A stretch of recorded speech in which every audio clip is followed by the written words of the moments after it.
I used to think teasing was harmless, a way to keep things light between us when life started to feel a little too heavy. But looking back, I realized it wasn't teasing, it was testing. And the day I pushed too far, I found out just how fragile love can become when respect slips quietly out the door. My husband Ryan was never the jealous type. He's the kind of man who moves through life with quiet confidence, who doesn't need to raise his voice to be heard. When we got married, his calmness was what drew me in.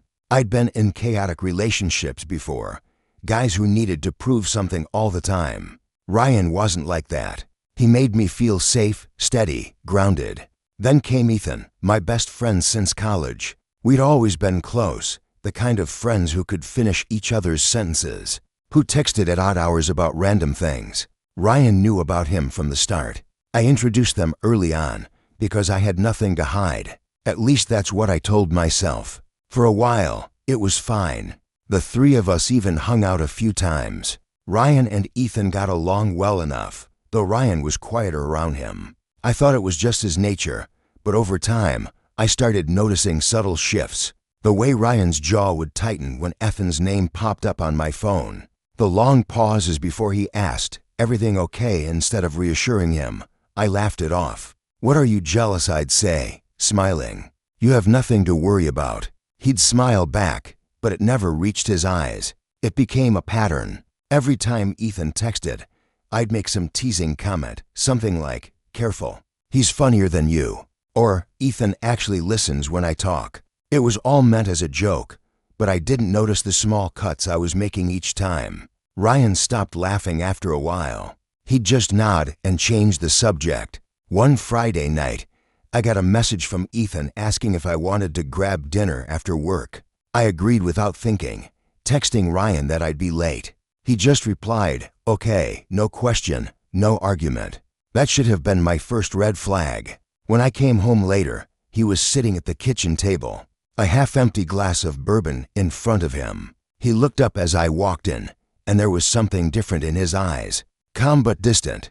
"How was dinner?" he asked, his voice even. "Good," I said. "You didn't wait up for me." "I did," he said quietly. "Just wanted to talk for a minute." I remember leaning against the counter trying to read his tone. "Sure, what's up?" He took a slow breath. "I think I've been patient. I've tried to let you have your space, your friends. But I realized something tonight. Respect isn't about giving space. It's about how you treat what's within it." I frowned, confused. "Ryan, what are you talking about? It's just dinner. Ethan and I are friends." He finished for me. "I know. You've said that 1,000 times." There was no anger in his voice, and that scared me more than shouting ever could. He pushed his chair back, stood up, and walked to the hallway. "I'm not mad, Claire. I'm just done trying to prove I'm not the bad guy every time you want attention from someone else." "Ryan, wait," I said, my chest tightening. "You're overreacting." He turned slightly, his eyes tired, but steady. "Am I? Because every time you joke about me being jealous, you're really saying you like that I care less than he does." I had no response. The words hung in the air like smoke, impossible to breathe through. He grabbed his jacket from the rack, wallet in hand. "I'm going to stay at my brother's for a few days," he said. "Maybe we both need some space." I tried to laugh it off again, the way I always did. "Come on, you're not serious." He paused at the door, looked back once, and said the line that burned itself into my memory. Maybe I should have been jealous. Maybe that would have meant I still felt like I mattered. Then he walked out. I stood there for a long time, listening to the sound of the door latch click into place, realizing the silence that followed wasn't peaceful. It was hollow, and for the first time, I wondered if my jokes had actually been tiny goodbyes I hadn't recognized while saying them. The house felt heavier without him. It wasn't dramatic. No slammed doors, no shouting match echoing through the walls. Just the quiet absence of someone who had always filled the space between moments. I went to bed that night expecting him to text or call. He didn't. I woke up the next morning expecting a message. Still nothing. By the third day, I realized he wasn't coming back soon. Ethan noticed my mood almost immediately. He called me during lunch, his voice laced with concern. "You okay? You sound off." I hesitated, then lied. "Yeah, just tired. Work's been a lot." I didn't want to tell him the truth. That my marriage was teetering on the edge. That my harmless teasing had pushed Ryan into silence. Somehow admitting that out loud felt like confessing to something far worse than I'd meant to do. That weekend, I decided to go see Ryan. His brother Mark opened the door, surprise flickering across his face. "He's out back," he said simply, moving aside. I found Ryan sitting on the porch steps, a cup of coffee in his hands. He looked calm, maybe too calm. For a second, I didn't know what to say. The air between us felt strange, like we were standing on opposite sides of a cracked bridge, unsure who should step forward first. "Hey," I started softly. He nodded. "Hey," I sat beside him, close but not touching. "I didn't mean for things to get this bad." "I know you didn't," he said. "But intention doesn't erase impact, Claire." That sentence cut deeper than anything else he could have said. He wasn't angry, and that made it worse. Anger means there's still fire, still something left to fight for. His calmness felt like ashes. "I thought you were just joking," I said, my voice small. "I never thought it really hurt you." He glanced at me, eyes tired. "You made me the punchline in my own marriage. Do you know how that feels to sit there and laugh along? Because the moment I show it bothers me.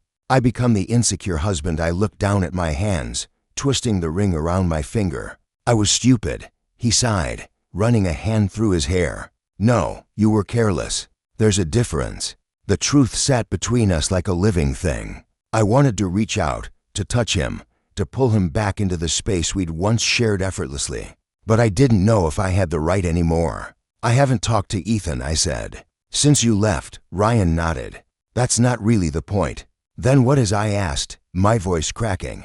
He turned fully toward me, eyes steady. "It's about what you chose to protect. Every time you teased me, I wasn't angry because of Ethan. I was hurt because you defended him more than you defended us."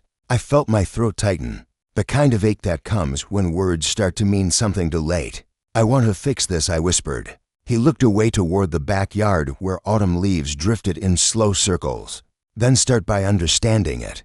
Don't apologize just to bring me home. Figure out why you needed to make me feel small to feel seen." For a long time, we just sat there, two people who loved each other once so effortlessly, now trying to untangle the damage of pride disguised as humor. When I finally left, I didn't cry in the car. I just drove in silence, feeling the weight of every moment I had brushed off as just a joke. For the first time, I understood that love doesn't fade all at once. It erodes quietly, one careless laugh at a time. Days turned into weeks.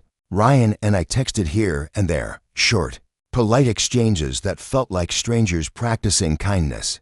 I told him I started therapy. I told him I wanted to learn how to communicate without using sarcasm as a shield. He just replied, "That's good. I'm glad." A month later, he came by to pick up some things. We talked again, softer this time. He said he wasn't sure what the future looked like, but he wasn't closing the door entirely. I didn't ask him to stay. I just thanked him for being honest. That night, I sat on the couch scrolling through old photos of us. There was one picture from our honeymoon. Me laughing, him looking at me with that quiet, patient smile. And I realized something I'd missed for years. He wasn't jealous. He was trusting. I had mistaken his confidence for indifference, his steadiness for weakness.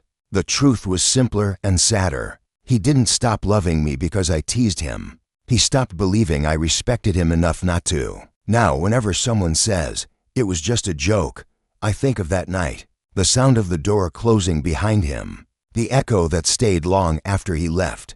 Because sometimes the joke isn't funny. Sometimes it's the last thing you ever say before someone decides to stop laughing with you for good.